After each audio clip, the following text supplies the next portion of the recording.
রাজা মাধব মঙ্গল আরে শোন তুলসীরা সেজনের কথা তো জানিল হ্যাঁ মো ভালো ভাବରେ জানিছি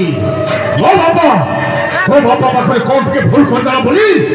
ତୋ ବାପାଟା ମୋ ବାପାଟାକୁ ଫାଶୀ ଖୁଣ୍ଟରେ ଝୁଲେଇ ଦେଲା ବାପାଟା ମୋର ମରିଗଲା ସେଇଦିନଠୁ ଭାଇ ଭଉଣୀ ଆମେ ଅନାଥ ହେଇଗଲୁ ଅନାଥ ଆଉ ସେ ଭଗତ ରାଜ୍ୟ ଛାଡ଼ି ଏଇ ମୋ ଘର ଜଙ୍ଗଲରେ ବସବାସ କରୁଛୁ ହେଲେ ପ୍ରତିଶୋଧ ଜ୍ଞାତ ଏ ଅଭିନାଶ ଅନନ୍ତ ଦେହରେ ଭୁତ ହେଇ ଜଳୁଛି हे अविनाश तुम सहज छाड़ा लोक नुह मगध रचन हेलु पथ भ्रम जानी न पारिलु कपट